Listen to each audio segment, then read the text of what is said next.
بسم اللہ الرحمن الرحیم الحمد للہ رب العالمین الصلاۃ والسلام علی اشرف الانبیاء والمرسلین سیدنا و نبینا ابی القاسم محمد وآلہ الطیبین الطاہرین المعصومین ولعنۃ اللہ علی اعدائہم اجمعین من الآن الی قیام یوم الدین اما بعد فقد قال اللہ تعالی فی کتابہ المبین وہو اصدق القائلین وقولہ الحق بسم اللہ الرحمن الرحیم وما خلقت الجن والانس الا لیعبدون صلوات بھیجئے محمد علی محمد پر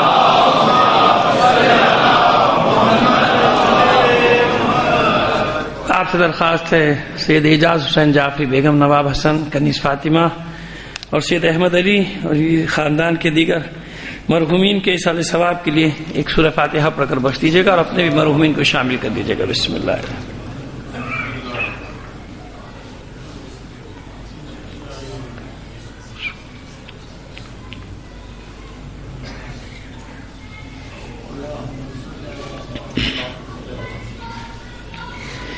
صلوات عنایت فرما دیجیے محمد علی محمد پر۔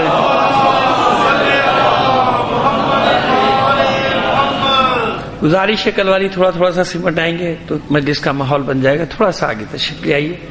جو ٹیک لگا کر بیٹھے ہیں وہ بیٹھیں، ظاہر ہے کہ ان کو پرابلم ہوگی کوئی، مگر جو درمیان میں بیٹھے ہیں ان سے گزارش کر رہا ہوں کہ تھوڑا سا آگے تشریف لائیے۔ ایک بار اور بلند آواز سے محمد علی محمد پر درود بھیج دیجیے۔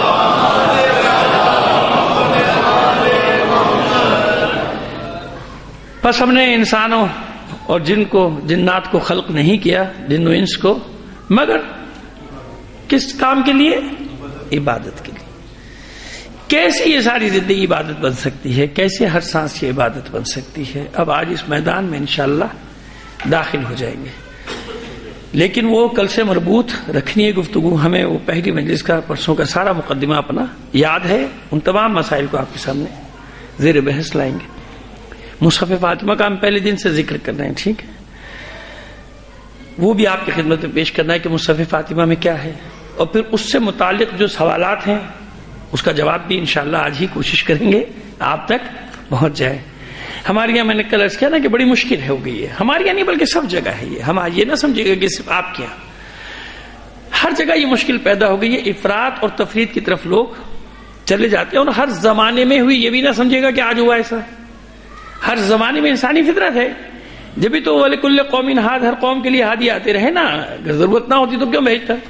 اکثر ہمارے احباب سوال کرتے بھائی اختلاف کیوں ہے، کیوں نہیں ختم ہو جاتا، اختلاف کیوں نہیں ختم؟ میں نے کہا بھیا بتا دو کس زمانے میں ختم ہوا تھا تو آج بھی ختم ہو جائے گا۔ تو ہر جناب آدم سے جب 4 آدمی تھے جب بھی اختلاف پڑ گیا تھا، ورنہ قابیل جناب حابیل کو قتل ہی کیوں کرتا؟ پہلا قتل گھر میں ہو گیا تھا، کیا کیا جائے؟ اسی امتحان کے لیے اللہ نے ہمیں خلق کیا ہے، اسی امتحان کے لیے خلق کیا ہے نا۔ الذی خلق الموت، کیا وہ بتا دوں آپ، یہ آیت کا حصہ بھی پیش کر دوں، آپ سماعت فرماتے رہتے ہیں۔ الذی خلق الموت والحیات لیبلوکم، موت اور زندگی کو خلق ہی اس لیے کیا ہے کہ تمہیں آزمائش میں ڈال دیا جائے، اللہ نے اس لیے بنایا، کیونکہ آپ ہی تو ایک صاحب اختیار مخلوق ہیں، اور صاحب اختیار کون ہے کائنات میں؟ صاحب اختیار مخلوق کون ہے؟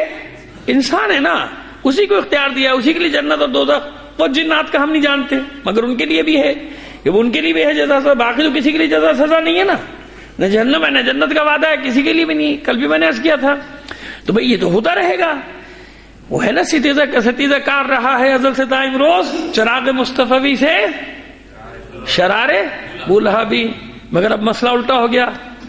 کسے خبر تھی کہ لے کر چراغ مصطفی جہاں میں آگ لگاتی پھرے گی بولہبی؟ یہ آل سعود سمجھے نہیں، آپ کے اوپر سے گزر گیا۔ صلوات بھیج دیجیے محمد علی محمد پر۔ پھر سن لیجئے تاکہ سمجھ میں تو آ جائے شعر جو میں نے پڑھا۔ کسے خبر تھی کہ لے کر چراغ مصطفی، خادم الحرمین و شریفین، خائن الحرمین رمین الشریفین، ان کی تعریف ہے شعر میں۔ کسے خبر تھی کہ لے کر چراغ مصطفی جہاں میں آگ لگاتی پھرے گی بولہبی۔ یہ ساری دنیا میں جو دہشت گردی ہو رہی ہے ام الخبائث ہے کون؟ ام الخبائث تو یہ آل سعود ہے نا، جو اپنے آپ کو حرمین شریفین کے خادم بتاتے ہیں. اب تو سمجھ میں آ گیا شعر. چلیے صلوات بھیج دیجیے محمد آل محمد پر، ہے نا؟ تو اب یہ معرکہ خیر و شر ہے نا، اس میں یہ گلا شکوہ نہیں کرتا مومن کہ کب تک، کہاں تک، کیوں کر، کیسے، کب ہوگا، ختم ہوگا، کیا ہوگا. کچھ نہیں ہوگا. یہ حق اور باطل کا معرکہ ہے بھائی، جاری رہے گا. خیر و شر کا معرکہ ہے جو چلتا رہے گا، آخر تک چلتا رہے گا. یہی تو امتحان ہے کہ ثابت قدم کتنے رہتے ہیں. امتحان یہی ہے کہ ثابت قدم کتنے رہیں گے اور عقب نشینی کتنے اختیار کر لیں گے، پسپائی کتنے اختیار کر لیں گے، منہ کتنے پھیر لیں گے، میدان چھوڑ کر کتنے چلے جائیں گے. یہی امتحان ہے، شروع سے اب تک یہی ہے بھائی. یہی تاریخ ہے اولاد آدم کی، بنی آدم کی، آدم کے بیٹوں کا یہی امتحان ہے. یہ چلتا رہے گا خیر و شر کا معرکہ. ہر چیز کیسے پرسکون ہو جائے گی؟ پرسکون ہونے کا سامان ہی کہاں دیا بھائی؟ جو کچھ ہو رہا ہے اس میں سکون ہے گا. شر پھیلا ہوا ہے نا، ہر طرف پھیل رہا ہے. اس لیے ضروری ہے کہ جب تک یقین پختہ نہیں ہوگا، یعنی جب تک پختہ کیا یقین حاصل نہیں ہوگا، اس وقت تک انسان قربانیوں کے لیے اپنے آپ کو تیار نہیں کر پاتا. یہی سبب ہے کہ وہ شکوک و شبہات کی وجہ سے زبان سے کچھ بھی کہتا رہے، یقین نہ ہونے کے سبب قربانی کے میدان میں مار کھا جاتا ہے، قربانیوں کے میدان میں مات کھا جاتا ہے وہ یقین. اس لیے ان شکوک و شبہات کا دور ہونا ضروری ہے. افراد و تفرید کے سے نکل کر والامر بین الامرین، اعتدال کا اور عدل کے راستے پر آنا لازمی ہے. اسی لیے عدل ہمارے یہاں اصول دین میں سے دوسرا اصول قرار پایا. ٹھیک ہے، اب وہ سوال بھی رکھیں گے اور جواب بھی رکھیں گے. کیسے یہ اس مقام کو حاصل کیا جائے کہ جناب وما خلقت الجن والانس الا لیعبدون، ہم نے جن اور انس کو خلق ہی نہیں کیا مگر عبادت کے لیے. ہر وقت عبادت کیسے کر سکتا ہے؟ عبادت کوئی نہیں کر سکتا. معصومین بھی، انبیاء بھی، رسول بھی آخر زندگی کے اور بھی تو کام انجام دیتے تھے نا بھائی، کرتے تھے نا، تجارت بھی کرتے تھے اور بھی کام کرتے تھے، باغبانی کرتا تھا، کوئی کچھ کرتا تھا، کوئی کچھ کرتا تھا. تو کام تھے، سارے کام تھے. لیکن یہ ہم نے تو صرف اسی لیے خلق کیا، دوسرا کام کیوں کر رہے ہو؟ آیت کا مفہوم جو ہے وہ یہ ہے کہ ہم نے خلق صرف اس لیے کیا ہے اور کسی کام کے لیے نہیں کیا. وما خلقت الجن والانس الا لیعبدون، ہم نے صرف اس لیے خلق کیا ہے کہ کیسے کر سکتے ہیں ہر وقت عبادت. مگر قرآن مجید یہ کہہ رہا ہے، سورہ زاریات 51واں سورہ ہے اور اس کی 56ویں آیت، کل 60 آیتوں کا یہ سورہ ہے. آخر میں یہ 56ویں آیت آ جاتی ہے، وما خلقت الجن والانس الا لیعبدون. چلیے اب وہ جو مصحف فاطمہ سے بات کا آغاز کرتے نا، کیونکہ ہم نے پہلے دن ہی عرض کر دیا تھا کہ محور و مرکز جو ذات رہے گی وہ یہی جو رسالت، امامت اور ولایت کا بھی محور ہے. ایسے ہی ہے نا، یہی تو ہے نا وہ مرکز پرکار عشق، وہ جو اقبال نے قرار دیا، تو یہی تو وہ مرکز ہے. وہ جو پرکار کا محور جو نظر بھی نہیں آتا نا نقطہ، جب آپ پرکار سے دائرہ بناتے ہیں، پرکار کہتے ہیں پرکار کہتے ہیں، وہ پتہ نہیں کیا کہتے ہیں، پرکار ہی کہتے ہیں شاید. انگلش میں کیا نام ہے اس کا؟ ہے ہاں، کیونکہ مجھے تھوڑی سی انگلش بھی بولنی ہے آج آپ سے، تو میں نے کہا پہلے سیکھ لوں ایک دو لفظ. تو خیر جناب، جو پرکار ہے اسے دائرہ بناتے ہیں. جو محور اور مرکز ہے اس کے بغیر دائرہ بن سکتا ہے؟ نہیں بن سکتا نا. لیکن بتائیے کہ وہ محور و مرکز نظر آتا ہے؟ نہیں نظر آتا، نہیں نظر آتا. لیکن اس کے بغیر دائرہ نہیں بن سکتا. تو اقبال اتنا جانتا تھا کہ رسالت، ولایت، امامت، وہ جو مرکز پرکار عشق ہے وہ فاطمہ کی ذات ہے. جناب فاطمہ زہرا سلام اللہ علیہ کی شان میں جو قصیدہ لکھا ہے نا، وہ معروف قصیدہ کہ جو مجھ جیسے گناہگار کا تو یقین ہے کہ اس کی شفاعت کے لیے انشاءاللہ میں دعویٰ نہیں کر رہا، وہ اللہ جانتا غیب کا حال، لیکن میرا دل یہ کہتا ہے کہ انشاءاللہ اس کی شفاعت کے لیے کافی ہوگا. وہ ایسا اس کا قصیدہ ہے. اب کوئی مجھ سے اختلاف کرنا چاہے تو کر لے، یہ کوئی عقیدے کی بات میں نہیں کر رہا، مطلب کوئی فتویٰ نہیں دے رہا. سمجھ گئے آپ؟ اس کو فتویٰ نہ سمجھے. کو مولانا نے کیسے کہہ دیا؟ میں نے کہہ دیا میری مرضی ہے، فتویٰ تھوڑی دے رہا ہوں، نہ آپ کو حکم دے رہا ہوں. آپ کو حکم دیتا پھر آپ لڑیے مجھ سے. اقبال کے بارے میں میرے اپنے نظریات ہیں، آپ کے اپنے ہوں گے، میرا اپنا ایک ہے. خیر، تو یہ مریم از ایک نسبت عیسیٰ عزیز جس سے قصیدہ شروع ہوا ہے نا، اس میں یہ مصرع آتا ہے. یہ جناب کون ہے؟ یہ وہ پرکار عشق کا مرکز ہے. جس کا سالار حسین ہے، اس کاروان کا سالار کون ہے؟ حسین ہے. تو یہ مرکز نظر آتا ہے؟ نظر نہیں آتا. لیکن اس کے بغیر کوئی دائرہ مکمل، جتنے بھی چھوٹے دائرے بنائے، بڑے دائرے بناتے جائیں، ہر دائرے کے لیے ایک نظر نہ آنے والا مرکز موجود. اس مرکز کے بغیر کچھ بھی نہیں ہوگا. بس اب سمجھ میں آ رہا ہے آپ کو کہ اتنا مطالعہ تو تھا نا اقبال کا. اب اقبال کی کیا گد بن رہی ہے میں آپ کو بتاؤں. وہ ابھی پچھلے دنوں تک فراز کی گد بن رہی تھی کہ جو آپ کو کہنا ہے فراز کا نام لکھ کے ڈال دیجیے. پتہ نہیں کیا فراز. وہ فراز کے بچے بھی رو رہے ہیں، فراز کو پڑھنے والی بھی رو رہے ہیں کہ فراز اتنا تو بس ذوق نہیں تھا کہ یہ شعر کہہ دیتا، اتنا جاہل تو نہیں تھا کہ ناموضوع شعر کہہ دیتا، اتنا تو ان پڑھ نہیں تھا کہ بے وزن شعر کہہ دیتا. وزنی نہیں ہے دونوں مصروں کا. فراز کے نام پہ جو مرضی ٹھونک دو، میسیج پہ چل رہا ہے فراز. اب اقبال کی شامت آئی ہے، جو مرضی کہنا ہے اقبال. بھائی علامہ اقبال نے جو کہا ہے وہ کہا ہے اہل بیت کی شان میں. جو آپ کہہ رہے ہیں اس میں اقبال کا نام کیوں گزر رہا ہے؟ نہیں، کبھی بھی حق کو جھوٹ کا لبادہ نہیں پہنایا جاتا، کیونکہ حق کو جھوٹ کے سہارے کی ضرورت ہی نہیں ہوتی. حق کو کبھی باطل کا لبادہ نہ پہناؤ. اللہ کا حکم ہے، رسول کا حکم ہے، علی کا حکم ہے. اس کا مطلب یہ ہوا کہ حق کمزور ہے. کیا آپ الٹا سیدھے شعر، ٹھیک ہے آپ مدح کے شعر لکھ رہے ہیں، لیکن وہ بھائی شاعری کے معیار پر بھی پورے نہیں اتر رہے. وہ اقبال کیسے بے وزن شعر کہے گا؟ یہ آج بھی مجھے ملے 4 مصرے، میرا تو خون کھول گیا. اب میں اس کو کوئی نہیں لکھا تو کہیں گے عقیدہ صحیح نہیں ہے مولوی کا. یہ بھی تو بلیک میلنگ چل رہی ہے آج کل معاشرے میں کہ ان کی اصلاح کرنے کی کوشش کرو تو بلیک میل کرنا شروع کر دیتے ہیں کہ اس مولوی کا تو عقیدہ ہی شنی ہے. خیر مجھے تو اس کی پرواہ ہوتی نہیں، جو مرضی کہنا ہے کہتے رہو. جو کہہ رہا تھا وہ بھی کہہ رہا تھا، کہتے کہتے چلا جائے گا، میں بھی چلا جاؤں گا. جو مرضی کہتے رہو میں تو کہوں گا. اب وہ جناب آپ اہل بیت کی شان ہی بیان کر رہے ہیں، مگر ناموضوع شعر تھوڑی کہہ سکتا ہے اقبال بھائی. اقبال کا مزاج وہ طبیعت ہی نہیں ہے اقبال کی، اقبال کا لہجہ نہیں ہے، اقبال کا انداز نہیں ہے. اقبالیات والے جانتے ہیں اقبال کے نام پہ ٹھوکو میسج چلا دو. وہ چل رہا ہے وہ انٹرنیٹ پہ، یوٹیوب، پتہ نہیں کہاں فیس بک. وہ مجھے بھی چلتا ہوا ہے تو میں نے تو جس نے بھی اس کو تو بھیج دیا کہ میں نے کہا بھائی بات صحیح ہے مگر اقبال نے نہیں کہی. یہ بات جو آپ کہہ رہے تو صحیح ہے مگر یہ اقبال ایسے ناموضوع شعر کہہ نہیں سکتا نا. اقبال ہے بھائی وہ. آپ اپنے دل کی بات جس نے بھی چاہا اس نے کہا اس کو ذرا مشہور کرنے کے لیے کیا کروں، اقبال کا نام ٹھوک دو. علامہ اقبال رحمت اللہ علیہ چلا دیا اس کے نام سے. اتنا مشہور کلام ہے وہ کہ قاتل کبھی مقتول کا ماتم نہیں کرتے. یقین مانے کہ اس کو بھی علامہ اقبال کے نام سے ٹھوک کے میرے نام پہ مجھے بھیج دیا. پھر میں نے بتایا میں تو شاعروں کا نام پہ بھیجنے کو خدا کے بندے وہ کس کا کلام ہے، کس کے نام پہ تم لگائے دے رہے ہو. جو مرضی اقبال کے نام پہ لگا دو. پہلے فراز کی گد بن رہی تھی، اب بیچارے اقبال کی قبر سے تو وہ آنے سے راگے بھائی میں نے نہیں کہا، بھائی میں نے نہیں کہا. نہیں، غلط. جھوٹ کا سہارا کبھی بھی سچ کو جھوٹ کے سہارے کی ضرورت ہی نہیں. بھائی صادقین کے ماننے والے ہیں، جب صادقین کے ماننے والے، سچوں کے ماننے والے، ہمیں جھوٹ کی ضرورت ہی نہیں. اس کا مطلب سچ کمزور ہے کیا؟ حق پر یقین نہیں ہے کیا؟ جب حق پر یقین ہے تو حق کے لیے کبھی بھی باطل کی مدد، اور جھوٹ کیا ہے؟ باطل. جھوٹ باطل ہے نا. حق کے لیے کبھی بھی باطل کا سہارا نہیں لیا جائے گا. جب اللہ کو یہ جلدی نہیں ہے کہ سارے جلدی کلمہ پڑھ کے جیسے میں چاہتا ہوں ویسے مسلمان بن جائے، تو آپ کو کائے کی جلدی ہے بھائی؟ آپ کے جھوٹ کا سہارا لینے کی کوشش کر رہے ہیں.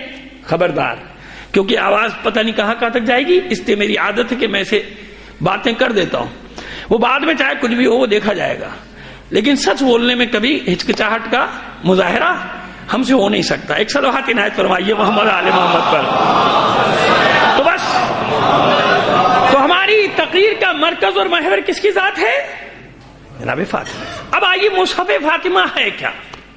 اصول کافی سے لے کر بہار الانوار تک موجود ہے اس کا تذکرہ. اور بہار الانوار سے لے کر اس دور میں اگر نام لوں جس جلیل القدر شخصیت کا، اور ہمیشہ کوشش کرتا ہوں کہ اس کی شخصیت کا ایک پہلو آپ کے سامنے ضرور لاؤں، اس شخصیت کا نام ہے خمینی بت شکن. اصول کافی سے لے کر کہاں تک؟ بہار تک، یعنی علامہ مجلسی تک، اور علامہ شیخ کلینی سے لے کے علامہ مجلسی تک، اور علامہ مجلسی سے لے کر خمینی تک، سب نے اس مصحف فاطمہ کا ذکر کیا ہے. اور اس کے بھی حوالے ہمارے پاس بہت سارے موجود ہیں. ابھی اللہ نے شرف بخشا نجف اشرف جانے کا، تو وہاں سے وہ 2 جلدوں میں وہ کتاب بھی لے آئے. اتفاق سے وہ کتاب ہمارے پاس یہاں بھی موجود اپنے ساتھ لے کر ہیں، جس میں بہت سارے حوالے اس مصحف فاطمہ کے دیے گئے۔ مصحف فاطمہ کا خلاصہ یہ ہے کہ دو اس کے بارے میں روایتیں ہمارے یہاں ہیں، دو طرح کی روایت ہیں۔ ایک روایت یہ ہے کہ یہ پیغمبر ختم مرتبہ صلی اللہ علیہ وآلہ وسلم کے یہ دنیاوی حیات کے آخری ایام میں ہی یہ نازل ہونا شروع ہو گیا تھا مصحف فاطمہ، جس کے لیے چھٹے امام فرماتے ہیں ابو بصیر کے جواب میں کہ جب ابو بصیر نے سوال کیا تو آپ نے کہا کہ نہیں، اس میں قرآن کا کچھ بھی حصہ نہیں ہے۔ کیا مطلب؟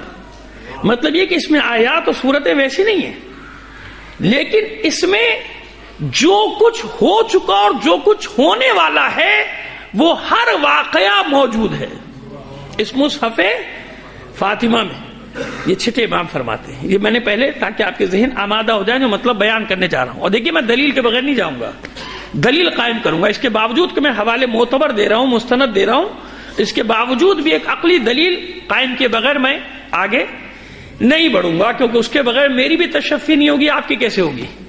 اور پھر جو شکاکین ہیں ان کی تو تشفی ہو ہی نہیں سکتی، ان کے لیے کتنی روایتیں پڑھ دو، وہ تو بیکار ہے ان کے لیے، جن کے دلوں میں مطلب شک شک شک، ہر چیز میں شکاکین کہتے ہیں ہم ان کو، ہم کیا کہتے ہیں وہ اصطلاح میں ان کو شکاکین کہا جاتا ہے۔ تو شکاکین کی تشفی کیسے ہوگی بھائی، جو ہر چیز میں شک کرتے ہیں؟ ان کی تشفی کے لیے وہ دلیلیں بھی ضروری ہے نا۔ تو چلیے آئیے، پہلے آپ کو مصحف فاطمہ کے بارے میں بتا رہے تھے کہ اس کا املا کچھ دن تک تو خود رسول فرماتے جاتے تھے، علی لکھتے جاتے تھے، اور پھر اس کے بعد یہ سلسلہ براہ راست ملائکہ جناب فاطمہ کے پاس تسلی اور تشفی کے لیے بھیجے جاتے تھے۔ 75 دن تک، کتنے دن تک یہ سلسلہ چھٹے امام فرماتے کہ 75 دن تک جاری رہا، اور کہیں تو صراحت کے ساتھ جناب جبرائیل علیہ السلام کا نام موجود ہے، اور کہیں ملائکہ کا تذکرہ، اور کہیں 3 ملائکہ کا نام ہے، جناب جبرائیل علیہ السلام، جناب اسرائیل علیہ السلام، جناب میکائیل علیہ السلام، 3-4 فرشتوں کے نام موجود ہیں کہ مسلسل یہ آتے تھے۔ کہیں ہے کہ ملک بدل بدل کے آتا تھا، کہیں جناب جبرائیل کا نام ہے کہ مستقل آتے تھے تسلی کے لیے، تشفی کے لیے۔ وہ صدمہ جو بابا کی جدائی سے عارض ہوا تھا مادر حسنین پر، دختر رسول پر، تو ان کی تسلی تشفی کے لیے ملک آتا تھا، اور سارے واقعات کے آپ کے بعد آپ کی اولاد، آپ کی ذریت کے ساتھ کیا ہونے والا، اس کی جزیات، واقعات کی جزیات، جو کچھ ہونے والا ہے، جو کچھ ہونے والا ہے، جو کچھ ہو چکا، ما کان وما یکون، جو کچھ بھی ہے، ما کائن وما یکون، جو کچھ بھی ہونے والا ہے، جو کچھ ہو گیا، جو ہوگا، وہ سب ملک بتاتا تھا، اور علی اس کو لکھتے چلے جاتے تھے، مولا عارف خان اس کو لکھتے چلے جاتے۔ یہ ایک روایت میں جو پیغمبر سے شروع ہوتی ہے۔ دوسری روایت ہے کہ نہیں، یہ پورا کا پورا مصحف فاطمہ پیغمبر ختم مرتبہ صلی اللہ علیہ وآلہ وسلم کے وصال کے بعد، پردہ فرمانے کے بعد لکھا گیا۔ دیکھیں یہ گفتگو میں یہی کر سکتا ہوں ماشاءاللہ، کیوں؟ مجھے اس مجمع پر اعتماد ہے نا، یقین ہے، ورنہ اور جگہ آدھی پبلک ابھی اٹھ کے جا چکی ہوتی کہ بھائی 15 منٹ ہو گئے ابھی تک کوئی بھی نعرہ نہیں لگا، کیا مسئلہ ہو گیا؟ یہ مسئلہ ہو جاتا ہے نا، لوگوں کے لیے بیٹھنا مشکل ہو جاتا ہے۔ لیکن کیونکہ میں ایک بات سمجھانا چاہ رہا ہوں تو مجھے بڑا یہاں پہ آپ کو خوش کرنے کے لیے نہیں کہہ رہا، حقیقت یہی ہے کہ مجھے لطف آتا ہے کہ چلو میں اپنے جس انداز میں ایک بات کو سمجھانا چاہ رہا ہوں، ڈیلیور کرنا چاہ رہا ہوں، وہ آپ تک پہنچ جائے۔ یہ ملک 75 دن تک حضور کے وصال کے بعد سے آنا شروع ہوئے تسلی تشفی کے لیے مسلسل، اور ساری باتیں کرتے تھے۔ جناب فاطمہ زہرا اس کو نقل کرتی جاتی تھی، مولا کائنات لکھتے چلے جاتے تھے۔ اور بعض اوقات تو ائمہ کا یہ سند قسم کے ساتھ ملتی کہ خدا کی قسم مصحف فاطمہ میں وہ سب کچھ ہے جو ہونے والا ہے، قیامت تک ایک ایک واقعے کی جزیات تک موجود ہے۔ اور یہ مصحف فاطمہ علی سے حسن حسین تک ہوتا ہوا ہمارے پاس، اور آخر میں ہمارا آخر جو آئے گا وہ لے کر اسے ظاہر ہوگا۔ جب وہ ظاہر ہوگا تو اس کے پاس قرآن بھی ہوگا اور مصحف فاطمہ۔ بس اب معلوم ہو گیا کہ ہمارا آخر ہمارے اول سے عالم نہیں ہوگا، وہ سارا علم جو آخر لے کر آئے گا وہ پہلے کو دے دیا گیا ہوگا، تاکہ کوئی یہ نہ کہے جو آخر میں آیا ہے اس کے پاس علم زیادہ ہے۔ تو یہ مصحف فاطمہ کے حوالے بہت، اور یہی خمینی ابو الشکر نے بھی اس کا ذکر کیا۔ اس کا وہ جو ان کی کتاب ہے انسان اور امامت اور انسان کامل، امام خمینی کی نظر سے یہاں بھی ہے تو ذرا مشکل پیچیدہ ذرا ہے صفات، نام اس لیے لیتا ہوں کہ شاید کوئی پڑھ کے سمجھنے کی کوشش کر سکے، اس میں وہ پڑھنے کے بہکنے کے بھی چانسز موجود ہیں، لیکن یہ کہ جو باقی اس کو سمجھ کے پڑھے گا اس کو بہت ساری چیزیں سمجھ میں آ جائیں گی۔ اس کے لیے استاد کی ضرورت ہے، یہ بتا دوں، ایسی کتابیں پڑھنے کے لیے ایک ٹیچر کی، ایک معلم کی ضرورت ضرور ہوتی ہے، ورنہ ہر کوئی فلسفی بن جاتا۔ فیروز سبز بھرا ہوا ہے فلسفے کی کتابوں سے، جا کے لے لیجئے، میں بھی وہ جو فکشن ہاؤس ہے وہاں سے جا کے کتابیں لیتا ہوں، جا کے لے لیجئے آپ۔ لیکن کتابیں پڑھ کے اگر کوئی فلسفی بن جاتا تو پتہ نہیں کتنے فلسفی پیدا ہو جاتے ہیں۔ فلسفی کتاب کے 2 صفحے پڑھتے ہیں نیند آتی ہے، وہ بعض لوگ نیند کی گولی نہیں کھاتے، ایک کتاب فلسفے کی خرید لیتے ہیں۔ ہاں کہتے کون خواہ میں اپنے جسم کو اندر باڈی کو ایلوپیتھک دواؤں سے خراب کرے۔ آپ کو بھی نسخہ بتا رہا ہوں کہ فلسفے کی کتاب سقراط بقراط کے اوپر جو لکھی ہوئی ہے، اور بھی کوئی فلسفی وہ لے لیجیے آپ، 2 صفحے پڑھیں گے آپ، آرام سے میٹھی نیند آ جائے گی آپ۔ تو نیند کے لیے اس دواؤں سے بچنے کا آسان نسخہ آپ کو بتا رہا ہوں۔ ایک صلوات بھیج دیجیے محمد آل محمد پر۔ تو وہ کتاب کا نام میں نے اس لیے لیا کہ آپ کو علم میں آ جائے، چلو کتاب خانے میں رکھ لیں، کوئی سمجھانے والا مل جائے تو عالم سمجھاتے، بغیر معلم کے وہ کتاب پڑھنے کی نہیں ہے۔ پہلے میں آپ کی خدمت میں عرض کر رہا ہوں، بغیر معلم کے سمجھ میں نہیں آئے گا، بعض جگہ آپ چکرا جائیں گے کہ یہ ہے کیا، مسئلہ کیا ہے۔ لہذا وہاں پر وہ لکھتے ہیں اس مصحف فاطمہ کے بارے میں، خمینی ابو الشکر کہ ملک آتا تھا اور جو کچھ گزرنے والی ہے ذریت پہ وہ سب بتاتا تھا۔ اور ایک بات تو میں اور پڑھ چکا ہوں اسی کتاب کے حوالے سے کہ اسی میں خمینی ابو الشکر نے یہ بھی لکھا ہے، جسے لوگ کہتے ہیں کہ عقیدہ صحیح نہیں ہے، اس کا عقیدہ صحیح نہیں ہے نا، تو یاد رکھو پھر دنیا میں کسی بھی شیعہ کا عقیدہ صحیح نہیں ہے۔ بتا رہا ہوں، یہاں سے کہہ رہا ہوں، ریکارڈ ہو گئی میری بات، جو کہتا ہوں سوچ سمجھ کے کہتا ہوں۔ اگر اس کا عقیدہ ٹھیک نہیں ہے نا تمہاری نظروں میں، تو پھر کسی کا بھی عقیدہ ٹھیک نہیں ہے، معصوم کے علاوہ۔ شیخ یعقوب کلینی ہو، شیخ مفید ہو، کسی کا بھی عقیدہ صحیح نہیں ہے، پھر کوئی ہے ہی نہیں کوئی عقیدہ والا دنیا میں۔ کیا کہتا ہے وہ، اس کو پڑھا ہے، سنا ہے، پہلے بھی پڑھ چکا ہوں، لیکن پھر نقل کر رہا ہوں کیونکہ اب موضوع ہی محور یہی ذات ہے۔ اس ہستی کے بارے میں وہ کیا نظریات رکھتا ہے وہ سنو۔ خمینی کہتے ہیں کہ بیت فاطمہ میں ایک گوشہ ہے، یعنی ایک کونا ہے، ایک حصہ ہے ایسا جس پر چھت نہیں ہے، حالانکہ پورا کور تھا بیت فاطمہ، لیکن میں نے کہتے ہیں اس پہ چھت نہیں ہے، عرش نہیں ہے، اس پہ عریش چھپر نہیں ہے، بلکہ اس کی چھت عرش الہی ہے۔ کیا ہے؟ بیت فاطمہ کی تعریف کر رہے ہیں، ایسے تھوڑی رسول در زہرا پہ رک کے سلام کرتا ہے، ایسے نہیں کرتا۔ ہم جانتے نہیں نا ہستیوں کو، نہ ہمیں پڑھایا جاتا ہے، معذرت کے ساتھ دست بستہ، برا نہ مان جائے کوئی میری بات کا، پڑھایا نہیں جاتا۔ پڑھاؤ تو صحیح، پتا تو چلے فاطمہ کون۔ کہتے بیت فاطمہ میں ایک گوشہ ہے جس کی چھت نہیں ہے، بلکہ اس کی چھت کیا ہے؟ عرش الہی۔ اس گھر کے مکین وہاں سے عرش الہی کا مشاہدہ کرتے ہیں، یعنی درمیان میں کچھ نہیں، ہر وقت ایک نور ہے جو آ رہا ہے اور جا رہا ہے۔ آج تک وہ کہتے ہیں کہ آج تک یہ سلسلہ جاری و ساری ہے، ملائکہ آ رہے ہیں، جا رہے ہیں، طواف کر رہے ہیں اس گھر کا۔ یہ منزلت ہے فاطمہ کے گھر کی، اس گھر کی منزلت ہے، پہلے یہ سمجھ لیجیے۔ پس یہ مصحف فاطمہ میں کیا ہے؟ معصومین فرماتے ہیں کہ اس میں ہر شے لکھ دی گئی اور ہر معصوم کے پاس وہ منتقل ہوتا رہا، مصحف فاطمہ، اور ہمارا آخری جب آئے گا اس مصحف کو لے کر آئے۔ لیکن یہ پہلے بتا دیا کہ اسے قرآن نہ سمجھنا، وہ قرآن نہیں، قرآن الگ ہے، مصحف فاطمہ الگ ہے۔ جیسے حدیث قدسی اللہ کا کلام ہے مگر قرآن نہیں ہے، جیسے اور گفتگو ملتی ہے رسول کی حدیث، ویسے حدیث رسول ہے نا، یہ سب رسول کی زبان پہ جاری ہو رہے مگر الگ الگ ہے۔ تو مصحف فاطمہ سے کوئی یہ نہ سمجھے کہ جناب یہ قرآن کے مقابلے میں کوئی کتابیں نہیں، تشریح ہے، واقعات کی تفصیل ہے۔ قرآن میں سب کچھ جمع ہے، لا رتبن ولا یابسن کی صورت، ہر شے اس میں جمع ہے۔ اس کی تشریح کا نام ہے مصحف فاطمہ۔ اس مصحف فاطمہ میں واقعات کی تفصیل ہے. آئیے، یہ میں نے موٹے موٹے حوالے تو آپ کو دے دیے کہ مصحف فاطمہ کا ذکر ہے، اور یہ سارے حوالے یہاں بھی انشاءاللہ آپ کو کتاب خانوں میں ہمارے مل جائیں گے. آپ کو اصول کافی بھی مل جائے گی، بہار بھی مل جائے گا. اور پھر مزے کی بات ہے کہ بہار میں خود بہت سارے حوالے مل جائیں گے. بصائر الدرجات کا بھی مل جائے گا آپ کو حوالہ، وہ الگ مل جائیں گے. اور پھر اس کے بعد میں نے حوالہ دے دیا خمینی والشکن کی کتاب، جو ساری کتابیں آپ کو یہیں اویلیبل ہوں گی، کہیں دنیا میں ڈھونڈنے کی ضرورت آپ کو انشاءاللہ نہیں پڑے گی. ذرا کتاب خانوں کا بھی عادی بنائیے اپنے آپ کو، کیونکہ وہ نہ سمجھے کہ سارا علم جو ہے انٹرنیٹ پہ نہیں. انٹرنیٹ پہ کچھ بھی نہیں ہے. کتاب کتاب ہے. آخر وقت تک جو باقی رہنے والی چیز ہے وہ ہے کتاب. جس نے کتاب سے دوستی نہیں کی جاہل رہے گا، چاہے کتنی بڑا انٹرنیٹ کا ماہر بن جائے. سمجھ گئے آپ؟ کتابوں سے دوستی ضروری ہے.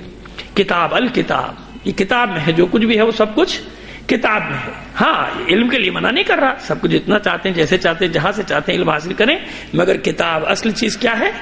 کتاب. اس کے سینے میں سب کچھ رکھا ہوا. اب آئیے دلیل کی طرف آتے ہیں. کیا مسئلہ ہے جو میں نے یہ بیان کیا آپ کے سامنے؟ کہتے صاحب ٹھیک ہے، روایت ہوگی، پہلے نے لکھ دی، دوسرے نے لکھ دی، کونے نے لکھی، ان کو دیکھ کے دوسرے نے لکھ دی، ان کو دیکھ کے علامہ ہلی نے لکھ دی. کیا کریں بھائی؟ لکھ دی سب نے. وہ شیخ مرتضیٰ انصاری نے بھی نقل کر دی، وہ علامہ مجلسی نے بھی نقل کر دی، وہ جناب خمینی صاحب نے بھی ان کو دیکھ کے نقل کر دی. مگر ہے تو روایت نا. درایت کیا ہے اس کی؟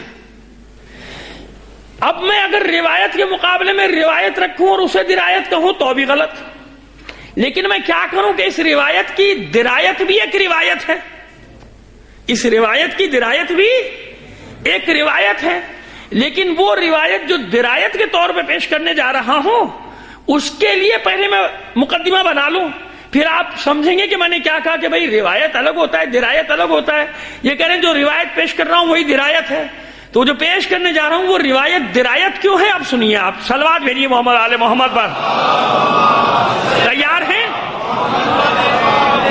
یہ مقدمہ بنانا ضروری تھا مصحف فاطمہ کی تصدیق کے لیے، یہ سمجھانے کے لیے کہ مصحف فاطمہ میں اگر یہ سارا علم موجود ہے، ما کائن وما یکون کا، ما کھانا وما یکون کا، تو اس میں تعجب نہ کرو، حیرت نہ کرو. سنو مسئلہ کیا ہے.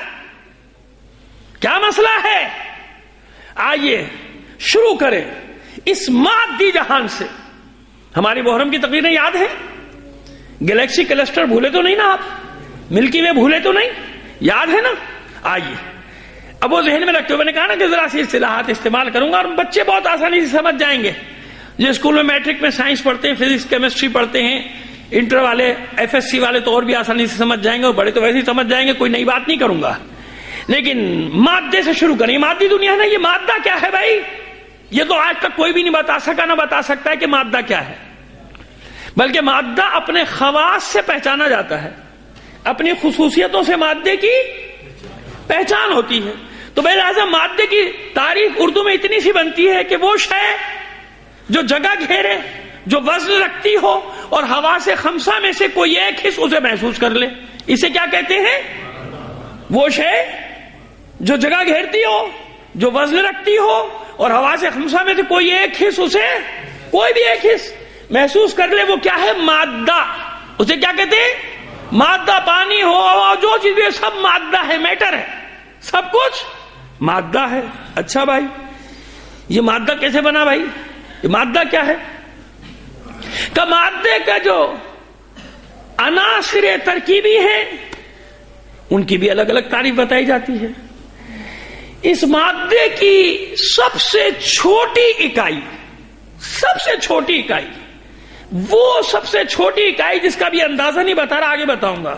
وہ سب سے چھوٹی اکائی کہ جس میں مادے کے سارے خواص موجود ہوں، یعنی تقسیم کرتے کرتے کرتے کرتے کرتے جو آخری اکائی بچے، لیکن اس میں مادے کی خصوصیت موجود ہو جو میں نے بتایا کہ جگہ گھیرتی ہو، وزن رکھتی ہو، اور حس محسوس ہو سکتی ہو، اسے کیا کہتے ہیں؟ مادہ. تو وہ آخری اکائی تقسیم ہوتے ہوتے تقسیم در تقسیم در تقسیم در جس میں مادے کی خصوصیت موجود ہو، اسے کہتے ہیں سالمہ. اب مجھے نہیں پتا سالمہ کو انگلش میں کیا کہتے ہیں، میں اردو میڈیم کا پڑھا ہوا ہوں. مالکیول. سالمہ کہتے ہیں. کیا کہتے ہیں؟ سالمہ یا مالکیول. بات ہو گئی؟ ٹھیک ہے جناب. آخری اکائی تقسیم ہوتے ہوتے ہوتے ہوتے ہوتے اسے کہتے ہیں سالمہ. اب جو عناصر ترکیبی ہیں مادے کے، ان عناصر ترکیبی میں جو ایک عنصر ہے، اس عنصر کو جب تقسیم در تقسیم در تقسیم کریں یہاں تک کہ وہ آخری تقسیم تک پہنچ جائے، اس کے بعد اس میں وہ خاصیت باقی نہ رہے، تو اسے کہتے ہیں جوہر، ایٹم، مالیکیول اور ایٹم. مثلا H2O، H2O یہ کیا ہے؟ پانی کا. میں کیمسٹری نہیں پڑھا، نہ مجھے پڑھانی آتی ہے، نہ مجھے سمجھنا. میں نے کہا اتنی ہی یاد کی جتنے اپنے مطلب کیے بھائی. ہاں بتا کر رہا ہوں صاف صاف، لیکن کیوں درایت لانا چاہ رہا ہوں. اب آپ سوچیں گے اس کا درایت سے کیا تعلق، ابھی بتاتا ہوں کیا تعلق ہے آپ کو اس کا درایت کے ساتھ. مالیکیول، اور یہاں تک تو پہنچ گئے نا، ایٹم تک پہنچ گئے. بس پانی دو گیسیں، ہائیڈروجن اور آکسیجن، کہ ان کا جو آخری ذرہ ہے آکسیجن اور ہائیڈروجن کا، آخری ذرہ تقسیم ہونے کے بعد ہوتے ہوتے ہوتے ہوتے ہوتے ہوتے جو بچے گا آخری، وہ اس کا جوہر ہوگا. وہ کیا ہوگا؟ اس کا ایٹم ہوگا.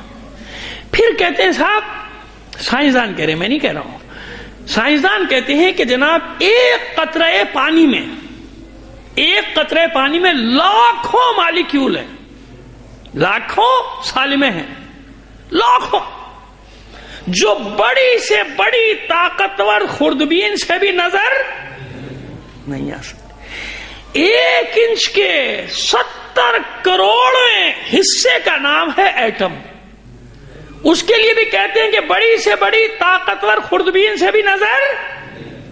ارے بھائی جب نظر نہیں آتا تو بیان کیوں کر رہے ہو؟ کہیں اس کے بغیر کام ہی آگے نہیں بڑھے گا. نہ سالمہ نظر آتا ہے بڑی سے بڑی خوردبین سے، یعنی مالیکیول بھی نظر نہیں آتا، اور ایٹم بھی 70 کروڑواں بھائی حصہ ہے 1 انچ کا، کہ نظر نہیں آتا. ارے تو بھائی جب نظر ہی نہیں آتا تو مانتے کیوں ہو؟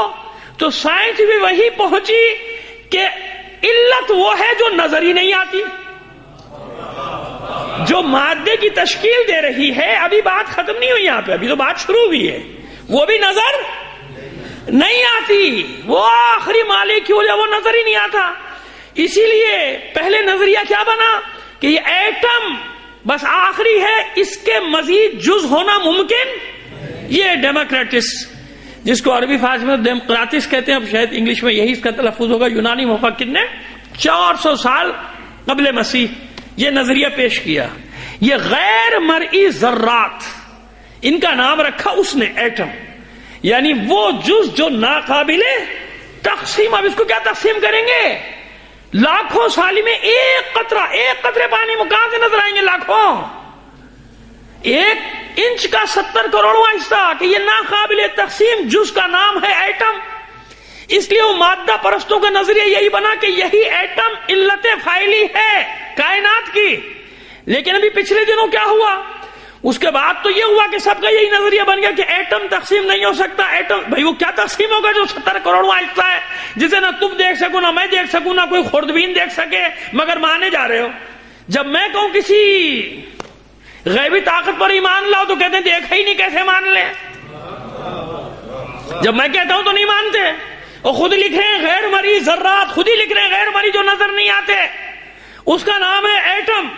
لیکن عجیب ہوا، اتنی ترقی کرتے کرتے کرتے کرتے آخر اس ایٹم کو بھی توڑ ڈالا. ارے بھائی نظر ہی نہیں آتا، توڑا کیسے؟ اب یہ جواب تو سائنسدانوں سے لیجیے گا، مجھے نہیں پتا، لیکن توڑ دیا ایٹم کو.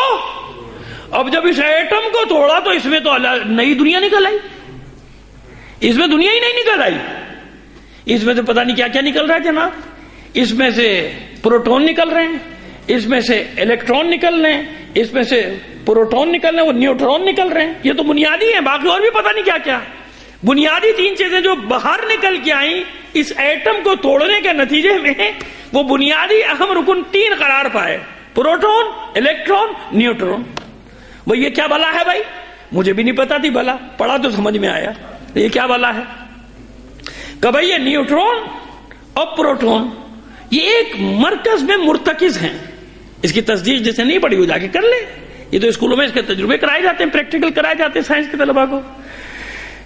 یہ نیوٹرون اور پروٹون ایک مرکز میں مرتکز ہیں اور الیکٹرون پروٹون کے گرد ایک شعاع کی صورت میں، شعاؤں کی صورت میں ایسے چکر لگا رہے ہیں جیسے سورج کے گرد سیارے گھوم رہے ہیں. او بھائی یہ کہاں سے نکلا؟ وہ ایک انچ کا 70واں کروڑ حصہ ایٹم، اس کو توڑا تو اس میں پتہ نہیں کیا کیا یہ نکل آئی جناب، نئی دنیا نکل آئی کہ یہ الیکٹرون چکر لگا رہے ہیں، یہ شعاعی. اب اسی کو اردو میں درجہ، فارسی عربی میں ترجمہ کیا تو کوئی مثبت برقیہ، منفی برقیہ، تعدیلی ذرات. اب یہ اصطلاحیں میں استعمال کروں تو وہ تو سمجھ میں نہیں آئے گا، بڑا مشکل ہو جائے گا. تو اب وہ کیا نا، وہ گردش کرتے رہتے ہیں. وہی شعاعیں کہ یہی شعاعیں آزاد رہیں تو برقی پارے ہیں، بس نور ہے. یہ تہ در تہ یہ شعاعیں، کیا شعاعیں، یہ الیکٹرون، یہ تو گھوم رہے ہیں گرد پروٹون کے. اس طرح جیسے سورج کے گرد سیارے، ان کو تہ در تہ جمع کیا جائے تو یہ بن جاتا ہے مادہ. کیا بن جاتا ہے؟ آغاز علت فاعلی جو مادہ پرستوں نے بتائی کہ یہ شعاعیں ہیں، یہ لائٹ، یہ نور، یہ کرنیں، یہ آغاز ہے کائنات کا، یہیں سے شروع، اسے علت فاعلی قرار دیا. لیکن سوال یہ ہے کہ ان شعاؤں کا خالق کون ہے؟ وہ بگ بینگ ہونے سے پہلے وہ جو جس جگہ بگ بینگ ہوا ہے جہاں وہ کس نے بنایا ہے؟ بس سائنس یہاں تک تو پہنچ گئی نا. یہاں تک اللہ کو ماننے والے بھی متفق، مادہ پرست بھی متفق، الہی حکمہ بھی مختلف، غیر الہی حکمہ بھی متفق، اللہ کو ماننے والے سائنسدان بھی متفق، اللہ کو نہ ماننے والے سائنس بھی متفق کہ اول جاتے جاؤ پیچھے پیچھے پیچھے پانی ملے گا اور پانی کے پیچھے شعاع ملے گی، یعنی پانی کے پیچھے نور ملے گا، لائٹ ملے گی. اب میرے مولا کا فرمان، اول ما خلق اللہ نور، نور ہی نہیں، ابھی نور ہی نہیں، یہ مولا کا فرمان ہے. اول ما خلق اللہ النور، اللہ نے سب سے پہلے نور کو خلق کیا. ابھی تم وہاں تک پہنچ نہیں پائے تھے. میرے مولا نے بتایا کہ کائنات کو خلق کرنے کے لیے اللہ نے پہلے نور خلق کیا. اللہ نور السماوات والارض، آسمان و زمین میں جو کچھ بھی ہے اللہ کے نور کا کرشمہ ہے. اب یہ نور کس شکل میں تھا؟ یہ نور کہاں تھا؟ یہ نور کیا کر رہا تھا؟ یہ تو طے ہو گیا نا کہ سب سے پہلے اللہ نے نور کو خلق کیا ہے. اس نور کی کیفیت کیا تھی؟ وہ نور کس شکل کا تھا؟ اس نور کی حیت کیا تھی؟ اس نور کی کیفیت کیا تھی؟ اس نور کی کمیت کیا تھی جس نور کو پہلے خلق کیا؟ اب یہاں تک بات سمجھ میں آ گئی. ابھی یہ دلیل نہیں ہوئی، دلیل بعد میں دوں گا، پہلے دونوں حدیثیں سنیں. تیسری، یہ پہلی حدیث، یہ روایت مولا کی. اب حضور کی حدیث، اول ما خلق اللہ نوری، سب سے پہلے اللہ نے میرے نور کو خلق کیا. اب مولا کے قول کے برابر میں رکھ دیجئے، ایک ہے کہ نہیں ہے؟ مولا نے فرمایا اللہ نے سب سے پہلے نور کو خلق کیا. کیا مطلب ہے؟ وہاں بھی نور محمد ہے. لقد جاءکم من اللہ نور وکتاب مبین، کتاب آئی ہے اور نور آیا ہے. اور اسی نور کا اب اللہ کائنات اپنے لیے تو نہیں کہہ سکتے، رسول بربارے کیا نام علی من نور واحد، میں اور علی ایک ہی نور سے ہیں. سب سے پہلے کائنات میں کیا خلق ہوا؟ نور. نور، اس لیے نور حاوی ہے سب پر، نور سب پر، پوری کائنات میں ہر شے پر حاوی ہے. اس لیے میں نے کہا کہ اگر تمہاری سمجھ میں نہیں آتے تو معصومین کے معجزات پہ شک نہ کرو، وہ پورے عالمین پر حاوی ہے ان کا نور. اس لیے میرے مولا نے فرمایا لو شئت لجعلت الماء نورا، اگر میں چاہتا تو اس پانی سے نور کو نکال دیتا. اس پانی سے یار، اس پانی سے لو شئت لجعلت الماء نورا، اگر میں چاہتا تو اس پانی سے نور پیدا کر دیتا. اس پانی سے نور. اب اس سائنسی تھیوری نے کیا بتایا کہ اس پانی کے پیچھے نور ہے. اس پانی کے نیچے نور ہے، اس پانی کے اندر نور ہے۔ سائنس نے کہا مان لیا، جب میرا مولا کہتا ہے کہ میں یہ طاقت رکھتا ہوں کہ اس پانی سے نور کو پیدا کر دوں، تو بس سمجھ لو علم یوں ہے تحصیلی، جس کو تم حاصل کرتے کرتے یہاں تک پہنچے، اور معصومین کا علم ہے وحدی، کیونکہ اللہ نے علی کو، اولاد علی کو، علی کی نسل میں، علی کی ذریت میں ہر امام کو حجت بنایا، تو سارے علوم کا وارث بنا کر بھیجا۔ نعرہ تکبیر، نعرہ رسالت، حسینیت، حسینیت، یزیدیت، یزیدیت، نعرہ حیدری، یا علی، یا علی، یا علی۔ اب کسی حد تک پہنچ گیا مفہوم آپ تک کہ نور یہ ہے، اس سے خلق کیا۔ اب نور فاطمہ پہ انشاءاللہ بات کریں گے کل پہنچ کر، لیکن اب سمجھ میں آ گیا کہ وہاں بھی غیر مرئی چیزیں ہیں، لیکن یقین ہے اس کے بغیر چل ہی نہیں سکتے، مسئلہ حل ہو ہی نہیں سکتا۔ میں تو الجبرا نہیں پڑھا، بس اردو میڈیم میں جو پڑھا تھا وہ ایکس کو فرض کرو، تو میں ہمیشہ سوچتا کیوں فرض کروں۔ کئی بار جناب ڈانٹے بھی ہیں استاد سے، جب میں پوچھتا بھی اس کو کیوں فرض کرو، وہ جھنجھلا جاتا تھا، سر کہتا تھا ڈنڈے لے گئے نا وہ فرض کرو۔ وہ فیصدی کے جناب وہ سوالات کرنے ہوتے تھے، کہتے 100 کو فرض کرو۔ بھائی کیوں فرض کرو، ہے ہی نہیں، جب ہے ہی نہیں تو فرض کیوں کرو، کہ اس کے بغیر مسئلہ حل نہیں ہوتا۔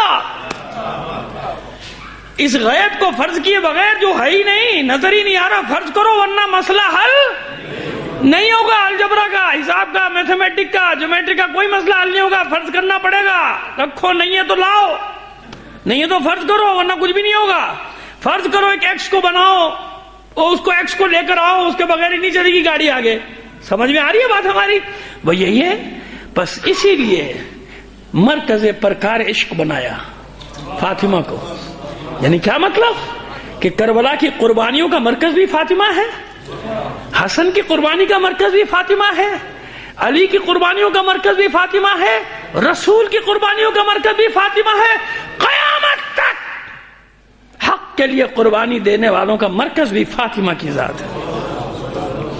اس لیے ائمہ طاہرین نے سب سے زیادہ زور دیا جناب فاطمہ الزہرا کے بارے میں، سلام اللہ علیہ، صلوات بھیجیے۔ بس یہ وہ مرکز ہے کہ جو مباہلے میں نظر نہیں آ رہا، مگر اس کے بغیر وہ دائرہ مکمل نہیں ہو سکتا، کیونکہ مرکز پرکار یہی ہے۔ رسالت کا دائرہ ہو، امامت کا دائرہ ہو، عصمت کا دائرہ ہو، طہارت کا دائرہ ہو، ولایت کا دائرہ ہو، صداقت کا دائرہ ہو، عبادت کا دائرہ ہو، کوئی دائرہ مکمل نہیں ہو سکتا جب تک کہ فاطمہ زہرا کو مرکز قرار نہ دیا جائے۔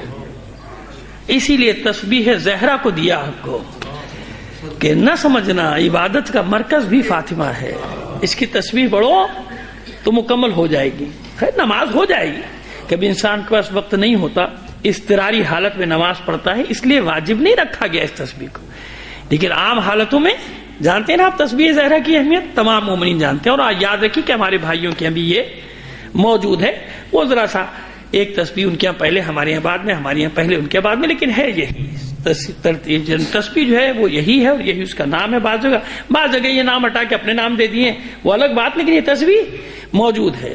لیکن حالت اضطراری میں نے عرض کیا کہ ایسی اضطرار کی حالت میں، سفر میں گاڑی نکل رہی ہے، جہاز میں بیٹھنا ہے، وہ نہیں ہو کہ نماز توڑ کے سب بھاگ گئے ٹرین کی طرف۔ بڑی جس نے بھی بھیجی ہے کمال کی چیز بھیجی ہے بھائی، کبھی کبھی کوئی اچھی چیز آتی ہے مجھے پسند آتی ہے، ورنہ ہمیشہ غصہ ہی آتا ہے۔ صلوات بھیجیے محمد آل محمد پر۔ بڑے عقیدت مصطفیٰ میں رحمت کھڑی رہی، دروازہ بطول پہ نبوت کھڑی رہی، سجدے میں تھے رسول، پشت پر حسین، بیٹھے رہے حسین، عبادت کھڑی۔ سبحان اللہ، صلوات بھیجیے محمد آل محمد۔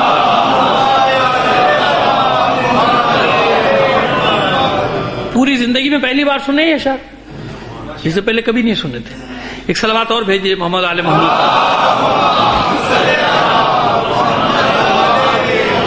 لیکن اس میں بھی ایک رمز ہے, اس میں بھی ایک راز ہے. میرے بزرگوار نے جو پڑھا اس میں بھی ایک بہت بڑا راز ہے. اس راز کو بھی تو سمجھ لیجیے آپ. چلیے یہ بھی حل کر دیں. مرکز ہے نا یہ گھر, سکھانے کا مرکز ہے, ایسے ہی ہے نا, ساری چیزیں سکھانے کا مرکز ہے. چلیے ایک بات اور سیکھ لیجیے, اسی سجدے سے سیکھ لیجیے. کیا ہوا تھا نماز میں؟ اتنا ہوا تھا کہ رسول سجدے میں چلے گئے اور پشت پر نواسے آ گئے.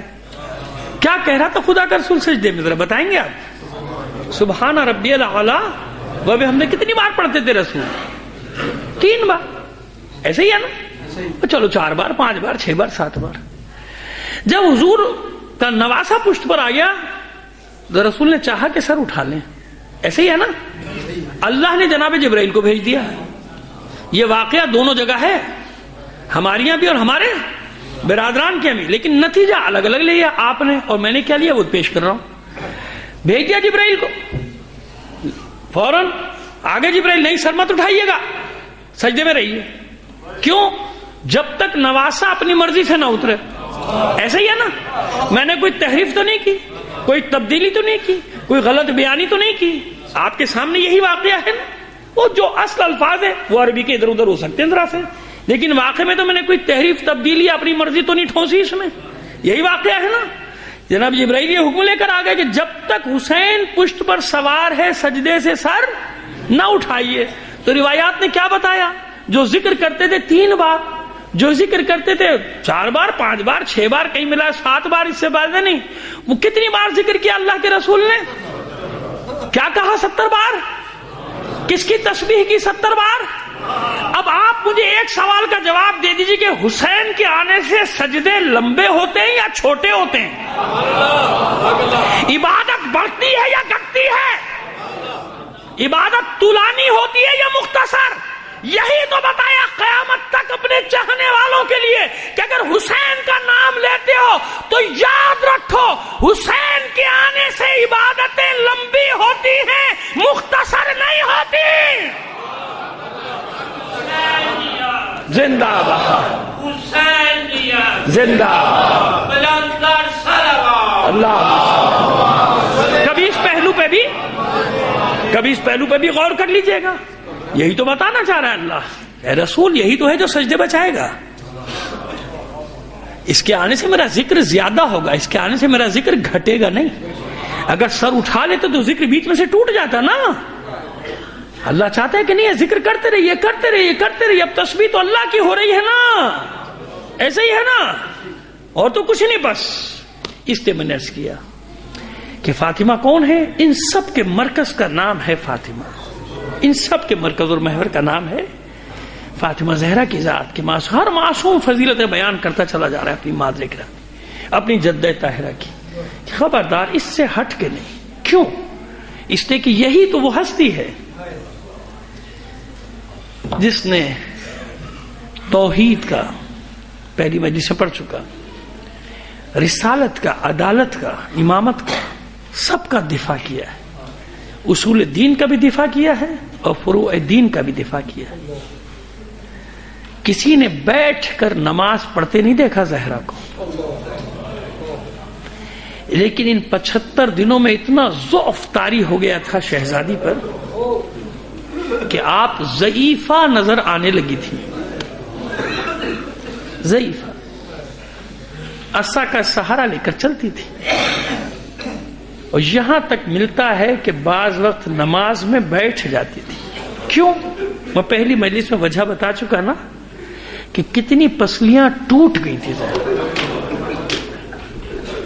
لیکن علی سے نہیں کہا,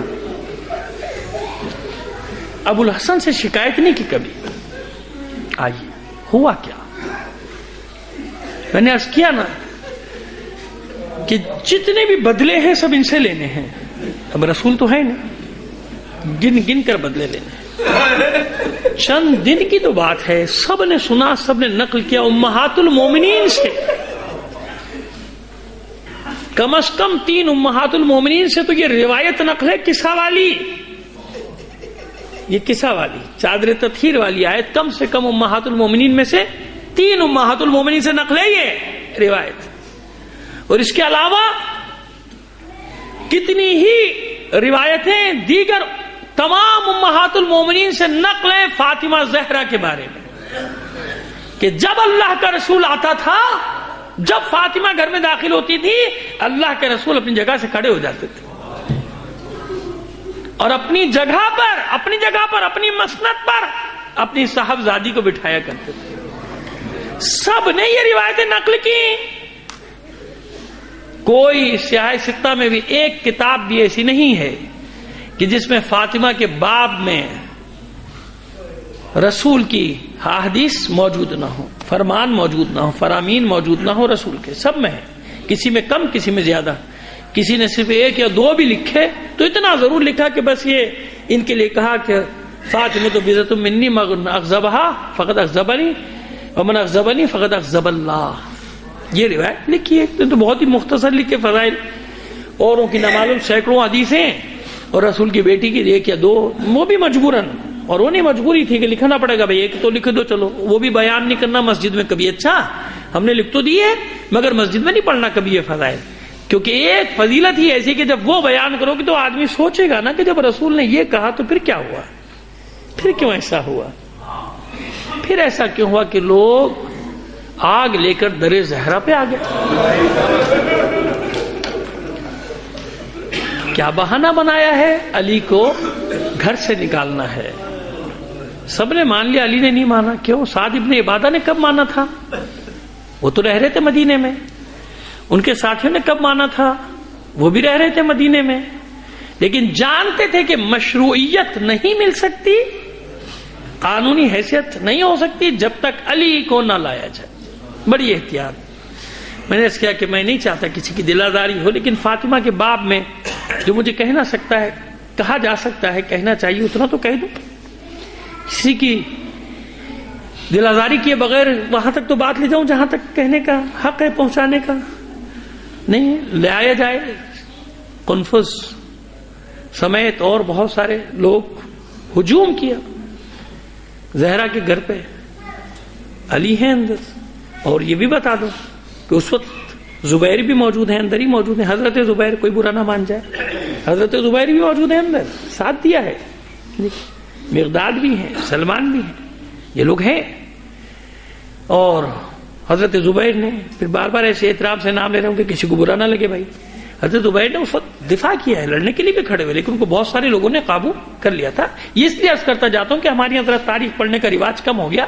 تاریخ پڑھے کہ تو آپ کو یہ واقعات مل جائیں گی، تاریخ میں ہیں، ان کے یہاں بھی ہمارے یہاں بھی. میں کوئی نئی چیز نہیں پڑھ رہا کہ میں آپ سمجھے کہ میں کوئی نئی چیز نکال لایا. میں نئی چیز نہیں، میری عادت ہی نہیں ہے، میرا مزاج ہی نہیں ہے. میں وہ بتا رہا ہوں تاکہ کبھی جب آپ تاریخ میں یہ چیزیں پڑھیں تو آپ کو اچنبھا نہ ہو، آپ حیرت میں نہ پڑ جائیں یہ تو ہم نے بھائی ہے نا تاریخ میں ہے جو میں پڑھ رہا ہوں، یہ کوئی میں نئی چیز نہیں پڑھ رہا. لیکن اصل بات کیا ہے؟ جب لکڑیاں چنی جانے لگیں تو احساس ہوا زہرا کو کہ یہ آنے والا ہجوم تو میرے دروازے پر آیا ہے، اور شور مچ رہا ہے، علی کو نکالو باہر، علی کو باہر نکالو. بس اس وقت دختر رسول نے چادر سر پہ ڈالی ہے اور اپنے حجرے سے باہر آئیں، کیونکہ الگ حجرے میں تھی نا. علی کے حجرے میں تو 1-2 حضرات اور بھی موجود تھے. وہاں سے آئیے دروازے پر اور آ کر کہتی ہے آرام سے، کیا چاہتے ہو؟ کہ علی کو باہر نکالو. کہ نہیں، علی نہیں آئیں گے، اگر نہیں نکلیں گے تو ہم زبردستی دروازہ توڑ کر باہر نکالیں گے. حیرت سے کہتی ہے شہزادی کیا رسول کی بیٹی کے دروازے کو توڑو گے؟ تمہیں معلوم نہیں کہ یہ میرا گھر ہے، میں رسول کی بیٹی ہوں، میرے دروازے کو جلاؤ گے؟ ہم کچھ نہیں جانتے، ہمیں علی چاہیے. ہزاروں لکڑیاں چن دی گئیں. زہرا نے ابا میں چھپا ہوا ہاتھ باہر نکال کر کوشش کی روکنے کی، مگر اس قنفذ ملعون نے تازیانوں کے وار کی.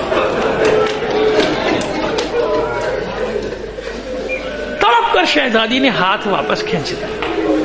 دروازے گھر کے اندر دیوار ہے نا دروازے کے ساتھ، تاکہ اچانک دروازہ کھلے تو بے پردگی نہ ہو. پہلے یہی دستور تھا کہ گھر کے اندر کی طرف دیوار بنائی جاتی تھی دروازے کے سامنے، تاکہ دروازہ کھلے تو سامنے بے پردگی نہ ہو گھر کی. تو دیوار ہے اور شہزادی کیا کرے؟ آگ لگا دی گئی، چوکھٹیں جل گئی جب، تو اس کے بعد حکم ہوا نیزوں سے بلیوں سے دروازے کو دھکا دینا شروع کر دیا۔ شہزادی روک رہی ہے کہ نہ کرو ایسا، میرے بچے ہیں چھوٹے چھوٹے اندر، میرے حسن حسین ہیں، میری بچیاں ہیں، یعنی فریاد کر رہی ہے دختر رسول، دعائی دے رہی ہے، میں تمہارے رسول کی بیٹی ہوں، وہ بچے جو رسول کے شانوں کے سوار ہیں، کاندھوں کے سوار ہیں، وہ اس گھر میں تم کیا کر رہے ہو؟ نہیں، کہاں تک دختر رسول برداشت کرتی؟ وہ جب چوکھٹیں جل گئی دروازے کی اور جب اس کو دھکا دیا گیا بلیوں سے اور لاٹھیوں سے اور نیزوں سے، تو جلتا ہوا دروازہ شہزادی پر گر پڑا۔ شہزادی در و دیوار کے درمیان پس گئی،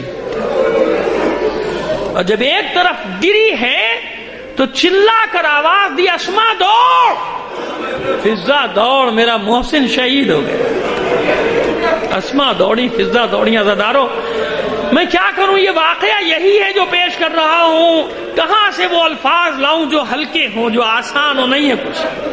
داخل ہو گیا ہجوم گھر میں۔ اب مجھے بتائیے کہ حسن حسین پر کیا گزر رہی ہوگی؟ زینب ام کلثوم پہ کیا گزری؟ بچے رو رہے ہیں کھڑے ہوئے، ایک طرف دیکھ رہے کیا ہوا؟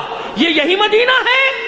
ابھی چند دن پہلے ہم گھر سے باہر نکلتے تھے، لوگ دوڑتے تھے ہمیں پیار کرنے کے لیے، ہمیں آغوش میں لینے کے لیے، ہمارے لیے سواری بننے کے لیے۔ یہ وہی مدینہ ہے؟ یہ کیا ہوا ہمارے گھر میں داخل ہو گئے؟ علی کے گلے میں رسی ڈالی ہے، آپ مانیں یا نہ مانیں، کیونکہ علی نے کوئی مزاحمت نہیں کی، علی نے ذوالفقار پہ ہاتھ نہیں ڈالا، جانتے تھے کہ علی ایسا نہیں کریں گے۔ اور جب علی کو کھینچنا شروع کیا تو زہرا پھر اپنی اذیت، اپنی تکلیف، اپنا زخم بھول گئی، اپنے وجود کو چادروں میں لپیٹا، اور جب وہ علی کو کھینچ رہے تھے تو اپنے آپ کو گرا دیا علی پر، علی کا دامن ہاتھ میں تھام لیا۔ جب علی کو گھسیٹتے ہوئے نکلے ہیں تو اس عالم میں کہ زہرا ساتھ ساتھ گھسٹتی ہوئی اور چلاتی جاتی ہے، دختر رسول لوگو ابو الحسن کو چھوڑ دو، ابو الحسن کو چھوڑ، ہم نے تمہارا کیا بگاڑا ہے ہمارا پیچھے۔ میں پہلے ہمیشہ یہ پڑھتا تھا کہ ایک تعزیہ نہ مارا تھا، نہیں عزیزو، میں نے روایت پڑھی، آج کل رات کو بھی پڑھی، بار بار پڑھی کہ مسلسل اس ملعون نے تعزیانے مارے ہیں، اتنے تعزیانے مارے کہ زہرا کے ہاتھ سے علی کا دامن چھوٹ۔ کیا گزری زہرا کے دل پر؟ بس اے فاطمہ زہرا، میں آپ کو پرسہ دیتا ہوں، آپ کے لال حسین کا پہلے پڑھا تھا، اب آنکھوں سے دیکھ کر آیا ہوں، 70 گز یا 80 گز یا 100 گز، اس سے زیادہ فاصلہ نہیں ہے جہاں سے زینب نے اپنے بھائی کو ذبح ہوتے دیکھا۔ تلے زینبیہ پہ کھڑی چلا رہی ہے، زینب دیکھ رہے، پسرے ساتھ تو دیکھ رہا ہے، ارے فرزند زہرا قتل کیا جا رہا ہے، حسین کا گلا کٹتا رہا، زینب دیکھتی رہی۔ بس عزادارو، جب آندھیاں چلی سرخ و سفید، کچھ سمجھ میں نہیں آیا، اب زینب کو کچھ سجھائی نہیں دیتا، واپس دوڑی پیچھے خیمہ گاہ کی طرف، خیمے میں داخل ہوئی، سید سجاد کا شانہ ہلایا، بیٹا دیکھو کیا غضب ہو گیا، یہ کیسی آوازیں ہیں، یہ کیسے شادیانے بج رہے ہیں۔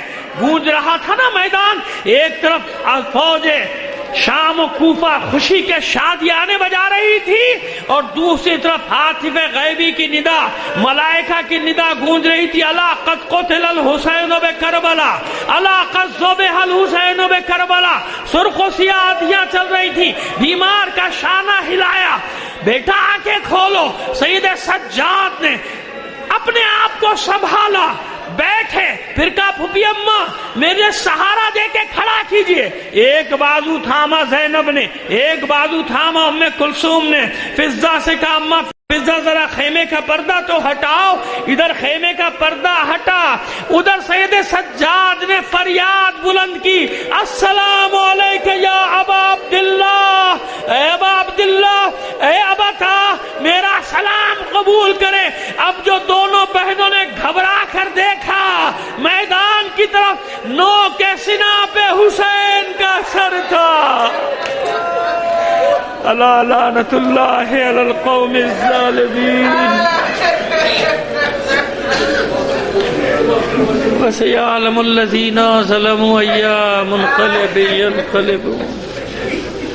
بار الہ بحق محمد و آل محمد ہمارے اس قلیل عمل کو قبول فرما. میں اس کا اعلان نہیں کروں گا, اس کی وجہ ہے پروردگار بحق محمد و آل محمد ہمارے اس قلیل عمل کو قبول فرما لے. اپنی حاجات اپنے امام زمانہ کے توسل سے تیری بارگاہ میں پیش کرتے ہیں. دنیا میں جہاں کہیں بھی مومنین آباد ہیں, ان کی جان و مال, عزت و آبرو کی حفاظت فرما. عزاداران حسین کو اپنے حفظ و امان میں رکھ. جو مومنین عزادار ہونے کے جرم میں شہید کر دیے گئے, انہیں شہدائے کربلا کے ساتھ محشور فرما. جو بیمار ہیں, یہاں بھی بہت سے مومنین نے اپنے مریضوں کی شفا یابی کے لیے دعا کے لیے کہا, بار الہ ان تمام مریضوں کو بحق بیمار کربلا شفائے کاملہ و عاجلہ عطا فرما. جو اسیر ہیں بحق اسیران کربلا, انہیں رہائی عطا فرما. ہمارے بچے بچیاں امتحانات دے رہے ہیں, وہ روز دعا کے لیے سے کہتے ہیں, پروردگار تمام بچوں کو دنیا اور آخرت کے امتحانات میں کامیابی عطا فرما. انہیں خوب محنت سے پڑھنے کی توفیق بھی عطا فرما. بار الہ جہاں کہیں بھی مومنین باطل قوتوں سے برسر پیکار ہیں, انہیں فتح و نصرت عطا فرما. دشمنان اسلام, دشمنان اہل بیت کو شکست فار سے دوچار کر دے. دہشت گردوں سے اس پاک سرزمین کو پاک کر دے. ان دہشت گردوں کو نیست و نابود کر دے. ان کے ٹھکانوں کو برباد کر دے. ان کے سرپرستوں کو ذلیل و رسوا کر دے. ہمارے اس ملک عزیز کی حفاظت فرما. تعجیل فرما ظہور امام زمانہ. میں آپ سے درخواست کروں گا سید اعجاز حسین جعفری بیگم, نواب حسن کنیز فاطمہ, سید احمد علی کے تمام مرحومین کے صالح ثواب کے لیے ایک بار سورہ فاتحہ, 3 بار سورہ اخلاص پڑھ کر بخش دیجیے گا.